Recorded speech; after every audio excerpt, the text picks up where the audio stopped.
Hi friends, ಎಲ್ಲರಿಗೂ ನಿಮ್ಮ ಪ್ರೀತಿಯ ಯೂಟ್ಯೂಬ್ ಚಾನಲ್ಗೆ ಸ್ವಾಗತ ಸುಸ್ವಾಗತ.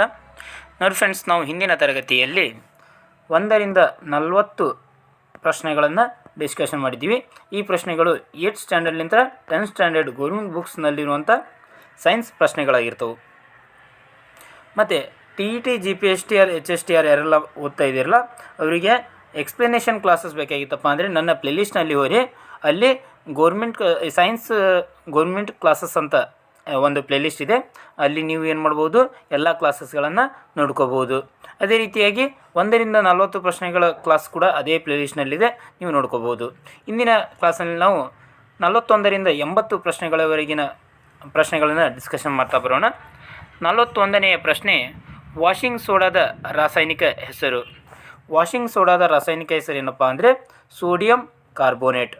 ನೋಡಿ, ವಾಷಿಂಗ್ ಸೋಡಾದ ರಾಸಾಯನಿಕ ಹೆಸರು ಸೋಡಿಯಂ ಕಾರ್ಬೋನೇಟ್. ಇದನ್ನು ನಾವು Na2CO3 ಅಂತ ಕರಿತೀವಿ.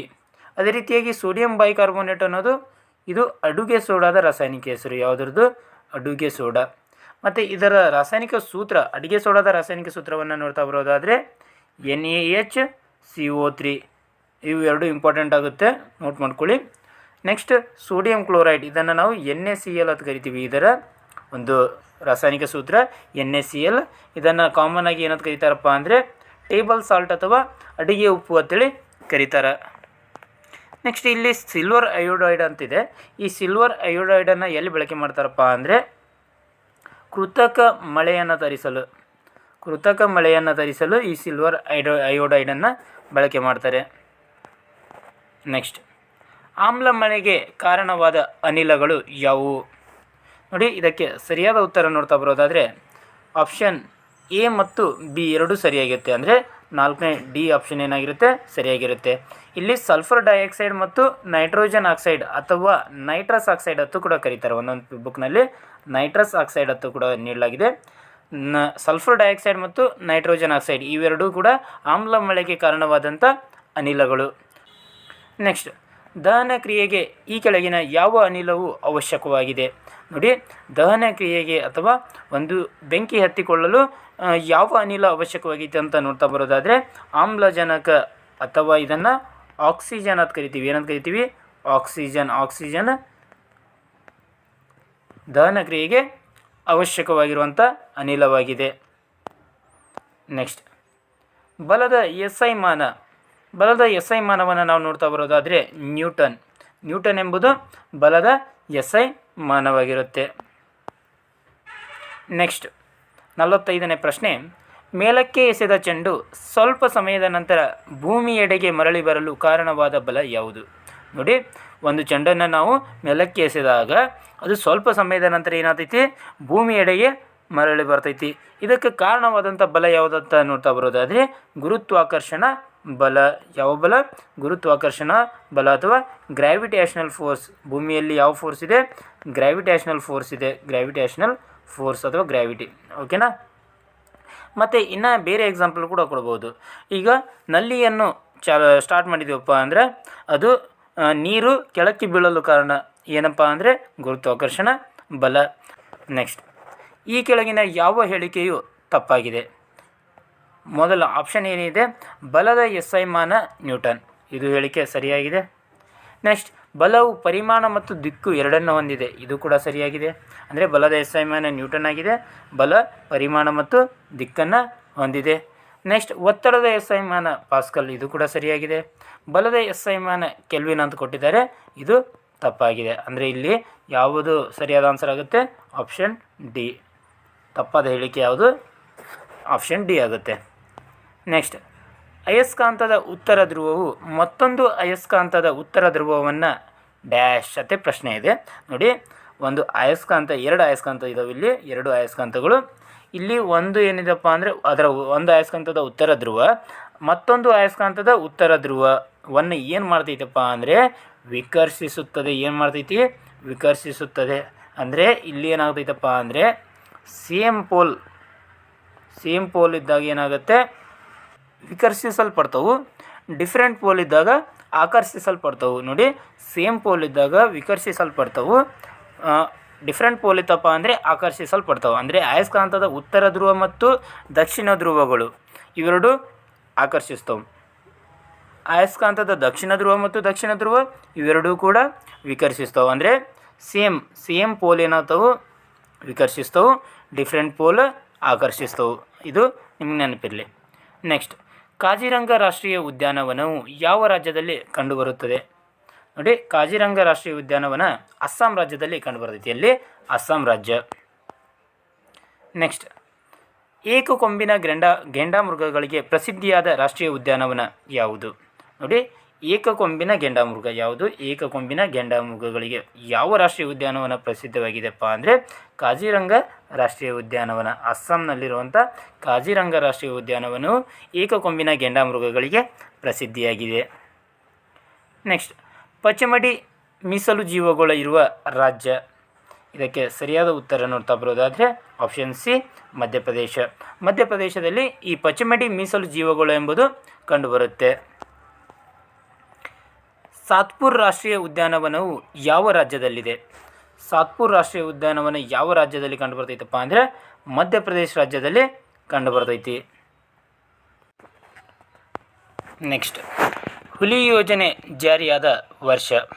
ಇದಕ್ಕೆ ಸರಿಯಾದ ಉತ್ತರ ನೋಡ್ತಾ ಬರೋದಾದರೆ 1973. 1973ರಲ್ಲಿ ಏನಾಗುತ್ತೆ? ಹುಲಿ ಯೋಜನೆ, ಟೈಗರ್ ಪ್ರಾಜೆಕ್ಟ್ ಏನಾಗುತ್ತೆ? ಜಾರಿಯಾಗುತ್ತೆ. ಹೌದಾ? ಹಾಗಾದರೆ ಅಂತಾರಾಷ್ಟ್ರೀಯ ಹುಲಿ ದಿನವನ್ನು ನಾವು ಪ್ರತಿ ವರ್ಷ ಯಾವಾಗ ಆಚರಣೆ ಮಾಡ್ತೀವಪ್ಪ ಅಂದರೆ ಜುಲೈ 29ರಂದು ಅಂತಾರಾಷ್ಟ್ರೀಯ ಹುಲಿ ದಿನವನ್ನು ಆಚರಣೆ ಮಾಡ್ತೀವಿ. ಹಾಗಾದರೆ ನಮ್ಮ ರಾಷ್ಟ್ರೀಯ ಪ್ರಾಣಿ ಯಾವುದು? ಹುಲಿ. ನಮ್ಮ ರಾಷ್ಟ್ರೀಯ ಪ್ರಾಣಿ ಯಾವುದು? ಹುಲಿ. ಹಾಗಾದರೆ ಈ ಹುಲಿಯನ್ನು ನಮ್ಮ ರಾಷ್ಟ್ರೀಯ ಪ್ರಾಣಿಯಾಗಿ ಯಾವಾಗ ಘೋಷಣೆ ಮಾಡಲಾಯಿತು ಅಂದರೆ 1973ರಲ್ಲಿ ಘೋಷಣೆ ಮಾಡಲಾಯಿತು. ಹಾಗಾದರೆ 1973ಕ್ಕಿಂತ ಮುಂಚಿತವಾಗಿ ಯಾವುದು ನಮ್ಮ ರಾಷ್ಟ್ರೀಯ ಪ್ರಾಣಿಯಾಗಿತ್ತಪ್ಪ ಅಂದರೆ ಸಿಂಹವಾಗಿತ್ತು. ಯಾವುದು? ಸಿಂಹ 1973ಕ್ಕಿಂತ ಮುಂಚಿತವಾಗಿ ರಾಷ್ಟ್ರೀಯ ಪ್ರಾಣಿಯಾಗಿತ್ತು. ಪ್ರಸ್ತುತ ಮತ್ತು 1973ರ ನಂತರ ಹುಲಿಯನ್ನು ಏನು ಮಾಡಲಾಗಿದೆ? ರಾಷ್ಟ್ರೀಯ ಪ್ರಾಣಿಯಾಗಿ ಘೋಷಣೆ ಮಾಡಲಾಗಿದೆ. ನೆಕ್ಸ್ಟ್, 1992ರಲ್ಲಿ ಆನೆ ಯೋಜನೆಯನ್ನು ಜಾರಿಗೆ ತರ್ತಾರೆ. ಯಾವಾಗ? 1991 ಮತ್ತು 92 ಕರೀತಾರೆ. ಎಕ್ಸಾಕ್ಟಾಗಿ ನೋಡ್ತಾ ಬರೋದಾದರೆ 92. ಇದು ಪ್ರಾಜೆಕ್ಟ್ ಎಲಿಫೆಂಟ್ ಅಥವಾ ಆನೆ ಯೋಜನೆ ಜಾರಿಯಾದ ವರ್ಷವಾಗಿದೆ. ನೆಕ್ಸ್ಟ್, ಅಪಾಯಕ್ಕೊಳಗಾದ ಎಲ್ಲ ಪ್ರಾಣಿಗಳ ಮತ್ತು ಸಸ್ಯಗಳ ದಾಖಲೆಯನ್ನು ಒಳಗೊಂಡಿರುವ ಪುಸ್ತಕ ಯಾವುದು? ನೋಡಿ, ಕೆಲವೊಂದಿಷ್ಟು ಪ್ರಾಣಿಗಳು ಮತ್ತು ಸಸ್ಯಗಳು ಏನು ಅಪಾಯಕ್ಕೊಳಗಾಗಿರ್ತಾವಲ್ಲ ಅಂಥ ಪ್ರಾಣಿ ಮತ್ತು ಸಸ್ಯಗಳ ದಾಖಲೆಗಳನ್ನು ಒಳಗೊಂಡಿರುವಂಥ ಪುಸ್ತಕಕ್ಕೆ ಏನಂತ ಕರಿತೀವಪ್ಪ ಅಂದರೆ ಕೆಂಪು ದತ್ತಾಂಶ ಪುಸ್ತಕ ಅಥವಾ ರೆಡ್ ಡಾಟಾ ಬುಕ್ ಅಂತೇಳಿ ಕರಿತೀವಿ. 54ನೇ ಪ್ರಶ್ನೆ, ಈ ಕೆಳಗಿನ ಯಾವುದು ವಿರ್ಯಾಣು ಎಂದು ಕರೆಯಲಾಗುವ ಗಂಡು ಲಿಂಗಾಣುಗಳನ್ನು ಉತ್ಪತ್ತಿ ಮಾಡುತ್ತದೆ? ನೋಡಿ, ಇಲ್ಲಿ ನಿಮಗೆ 2 ಆನ್ಸರ್ ಸಿಕ್ಕಂಗಾಗುತ್ತೆ. ಒಂದು ಏನು ಕ್ವಶನಪ್ಪ ಅಂದರೆ ಗಂಡು ಲಿಂಗಾಣು ಅಂತ ಯಾವುದು ಕರಿತೀವಪ್ಪ ಅಂದರೆ ನಾವು ವಿರ್ಯಾಣುವನ್ನು ಗಂಡು ಲಿಂಗಾಣು ಅಂತ ಕರಿತೀವಿ. ಹಾಗಾದರೆ ಈ ಗಂಡು ಲಿಂಗಾಣು ಆದಂಥ ವಿರ್ಯಾಣುವನ್ನು ಉತ್ಪತ್ತಿ ಮಾಡುವಂಥ ಒಂದು ಅಂಗ ಯಾವುದಪ್ಪ ಅಂದರೆ ವೃಷಣಗಳು. ವೃಷಣಗಳು ಏನು ಮಾಡ್ತಾವೆ? ವಿರ್ಯಾಣುಗಳನ್ನು ಉತ್ಪತ್ತಿ ಮಾಡ್ತವೆ. ನೆಕ್ಸ್ಟ್, ಹೆಣ್ಣು ಲಿಂಗಾಣುಗಳಾದ ಅಂಡಗಳನ್ನು ಉತ್ಪತ್ತಿ ಮಾಡುವ ಅಂಗ. ಇದು ಅಂಡ ಆಗಬೇಕಾಗಿತ್ತು. ಅಂಡಗಳನ್ನು ಉತ್ಪತ್ತಿ ಮಾಡುವ ಅಂಗ ಯಾವುದಪ್ಪ ಅಂದರೆ ಅಂಡಾಶಯ. ಯಾವುದು? ಅಂಡಾಶಯ. ಮತ್ತು ಇಲ್ಲಿ ನಿಮ್ಗೆ ಇನ್ನೊಂದು ಗೊತ್ತಾಗಬೇಕು, ಹೆಣ್ಣು ಲಿಂಗಾಣು ಯಾವುದು? ಅಂಡ. ಹೆಣ್ಣು ಲಿಂಗಾಣು ಯಾವುದು? ಅಂಡ. ನೆಕ್ಸ್ಟ್, IVFನ ವಿಸ್ತೃತ ರೂಪ. IVFನ ವಿಸ್ತೃತ ರೂಪ ಏನಪ್ಪ ಅಂದರೆ in vitro fertilisation. Option A ಸರಿಯಾಗುತ್ತೆ. ಏನು? In vitro fertilisation. ಮರಿಗಳಿಗೆ ಜನ್ಮ ನೀಡುವ ಪ್ರಾಣಿಗಳನ್ನು ಏನೆಂದು ಕರೆಯುವರು?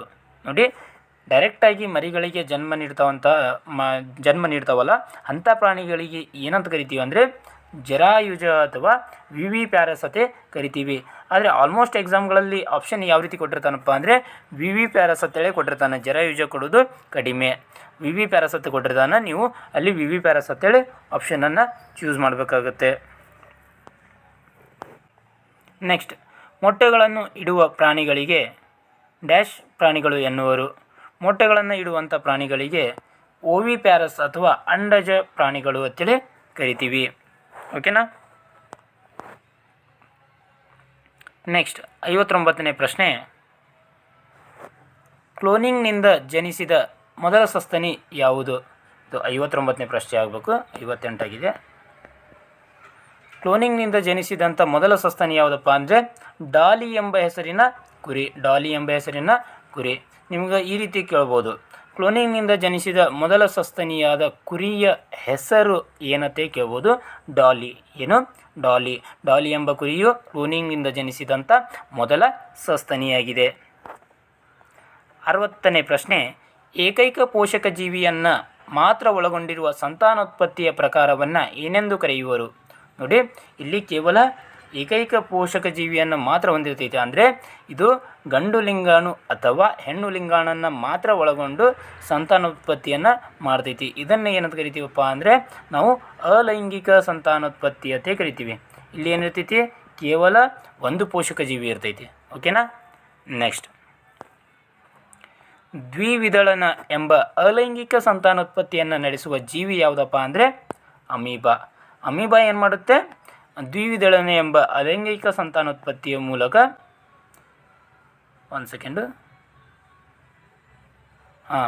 ಅಲೈಂಗಿಕ ಎಂಬುವಂಥ ದ್ವಿವಿದಳನ ಸಂತಾನೋತ್ಪತ್ತಿಯ ಮೂಲಕ ಏನು ಮಾಡುತ್ತೆ?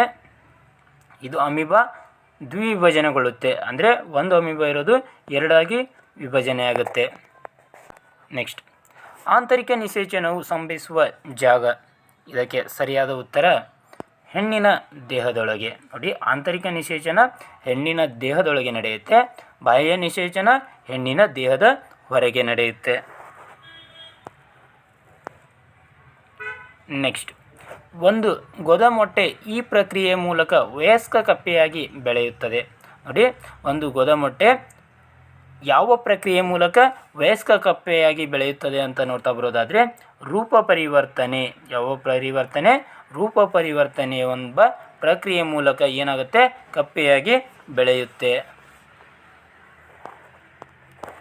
ನೆಕ್ಸ್ಟ್, ಹುಟ್ಟಲಿರುವ ಮಗುವಿನ ಲಿಂಗವನ್ನು ನಿರ್ಧರಿಸಲು ಸಹಾಯವಾಗುವ ವರ್ಣತಂತು ಡ್ಯಾಶ್. ನೋಡಿ, ಒಂದು ಮಗು ಹುಡ್ತಾ ಇದೆ ಅಂತ ತಿಳ್ಕೊಳ್ಳಿ, ಆ ಮಗುವಿನ ಲಿಂಗವನ್ನು ನಿರ್ಧರಿಸಲು ಸಹಾಯವಾಗುವಂಥ ವರ್ಣತಂತು ಯಾವುದು ಅಂತ ಪ್ರಶ್ನೆ ಇದೆ. ಇದಕ್ಕೆ ಸರಿಯಾದ ಉತ್ತರ ನೋಡ್ತಾ ಬರೋದಾದರೆ ತಂದೆಯ ಲಿಂಗ ವರ್ಣತಂತು.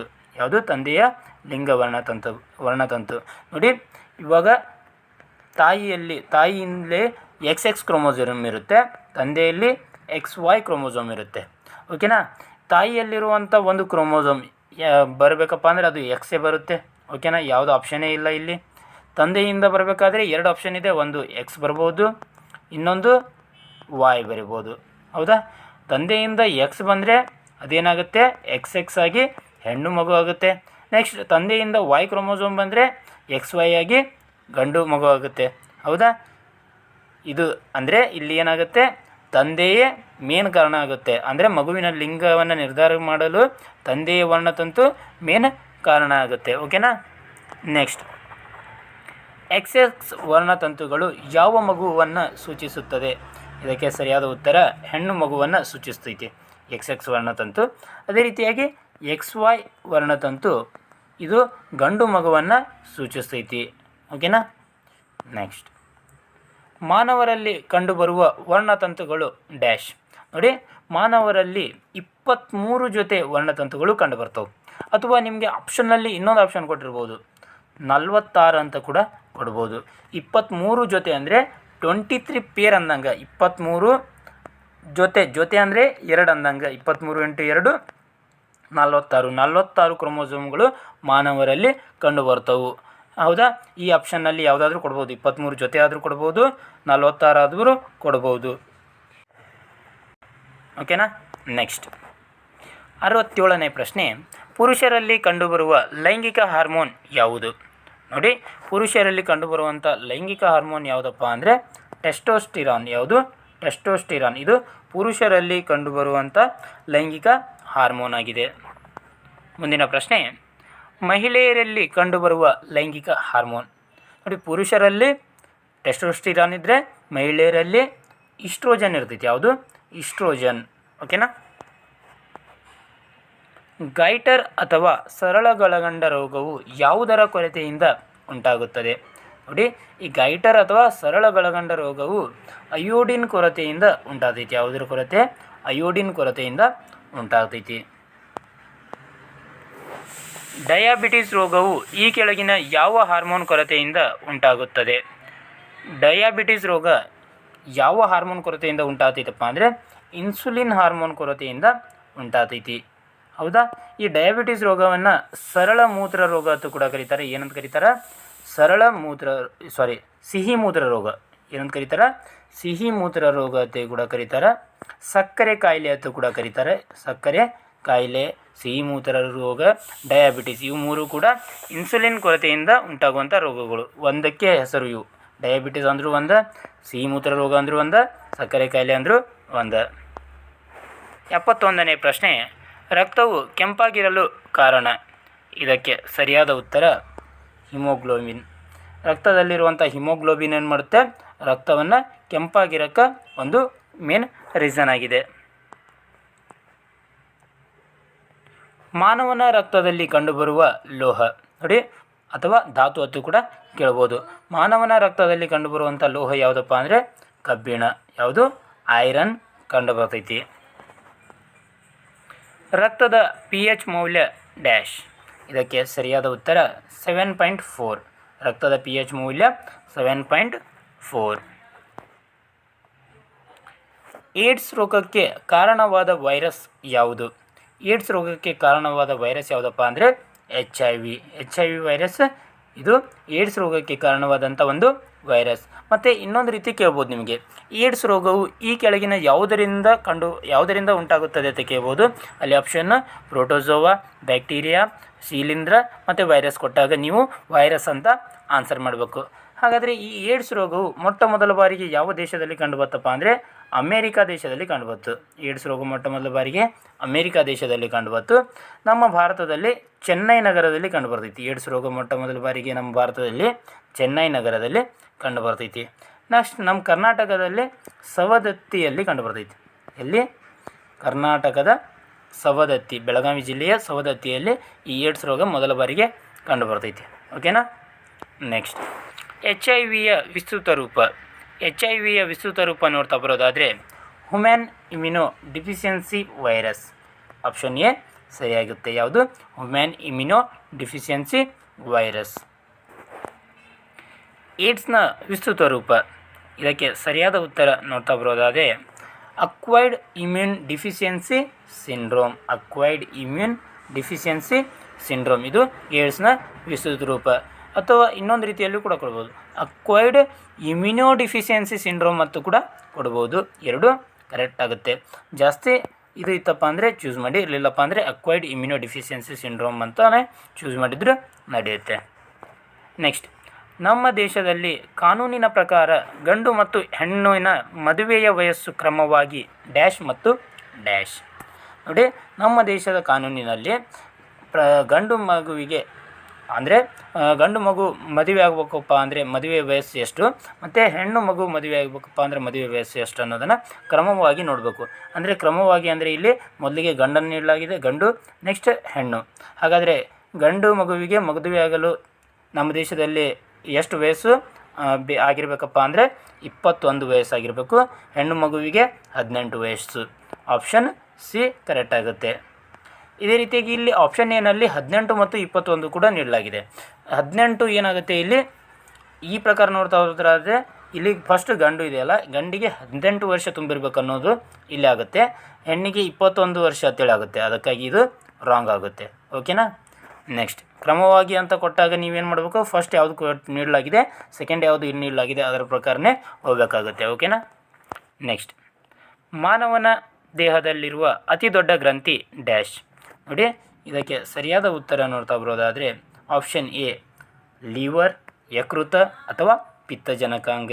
ಮತ್ತು ಇನ್ನೊಂದು ಹೆಸರು ಕೂಡ ಅಲ್ಲಿ ನೀಡಬಹುದು. ಏನಪ್ಪ ಅಂದರೆ ಇರಿ ಅನ್ನುವಂಥ ಹೆಸರನ್ನು ಕೂಡ ನಿಮಗೆ ಅಲ್ಲಿ ನೀಡಬಹುದು. ಯಾವ ಹೆಸರು? ಇರಿ. ನೋಡಿ, ಮಾನವನ ದೇಹದಲ್ಲಿರುವ ಅತಿ ದೊಡ್ಡ ಗ್ರಂಥಿ ಯಾವುದಪ್ಪ ಅಂದರೆ ನಿಮಗೆ ಈ 4 ಏನದಾವಲ್ಲ ಇವು ಒಂದೇ ಹೆಸರನ್ನು ಸೂಚಿಸ್ತವೆ. ಲಿವರ್ ಅಂದರೂ ಒಂದು, ಯಕೃತ ಅಂದರೂ ಒಂದು, ಪಿತ್ತಜನಕಾಂಗ ಅಂದರೂ ಒಂದು, ಇರಿ ಅಂದರೂ ಒಂದು. ಆವಾಗ ನಿಮಗೆ ಈ 4ರಲ್ಲಿ ಯಾವುದಾದ್ರೂ ಒಂದು ಆಪ್ಷನ್ ಕೊಡ್ಬೋದು, ಹೌದಾ. ಯಕೃತ ಕೊಟ್ಟರು ಕೂಡ ಅದೇ ಮಾನವನ ದೇಹದಲ್ಲಿರೋ ಅತಿ ದೊಡ್ಡ ಗ್ರಂಥಿ ಆಗುತ್ತೆ. ಪಿತ್ತಜನಕಾಂಗ ಕೊಟ್ಟರೆ ಅದೇ ಅತಿ ದೊಡ್ಡ ಗ್ರಂಥಿ ಆಗುತ್ತೆ. ಎಲ್ಲ 4 ಹೆಸರುಗಳು ಸೇಮ್, ಅದಕ್ಕಾಗಿ ನಿಮಗೆ ಕನ್ಫ್ಯೂಷನ್ ಆಗಬಾರ್ದತೆ 4 ಹೆಸರುಗಳನ್ನು ನೀಡಿದ್ದೀನಿ, ಓಕೆನಾ. ನೆಕ್ಸ್ಟ್, ಮಾನವನ ದೇಹದ ಅತಿ ಚಿಕ್ಕ ಗ್ರಂಥಿ ಯಾವುದು? ಇದಕ್ಕೆ ಸರಿಯಾದ ಉತ್ತರ ನೋಡ್ತಾ ಬರೋದಾದರೆ ಪೀನಿಯಲ್ ಗ್ರಂಥಿ. ಪೀನಿಯಲ್ ಗ್ರಂಥಿಯು ಮಾನವನ ದೇಹದ ಅತಿ ಚಿಕ್ಕ ಗ್ರಂಥಿಯಾಗಿದೆ. ನೆಕ್ಸ್ಟ್, ಗ್ರಂಥಿಗಳ ರಾಜ ಅಥವಾ ಮಾಸ್ಟರ್ ಗ್ಲ್ಯಾಂಡ್ ಅಥವಾ ಮಾಸ್ಟರ್ ಗ್ರಂಥಿ ಅಂತ ಕೂಡ ಕರಿತೀವಿ. ಈ ಗ್ರಂಥಿಗಳ ರಾಜ ಅಥವಾ ಮಾಸ್ಟರ್ ಗ್ರಂಥಿ ಎಂದು ಕರೆಯಲ್ಪಡುವ ಗ್ರಂಥಿ ಯಾವುದು ಅಂತ ಪ್ರಶ್ನೆ ಇದೆ. ಇದಕ್ಕೆ ಸರಿಯಾದ ಉತ್ತರ ಪಿಟ್ಯೂಟರಿ ಗ್ರಂಥಿ.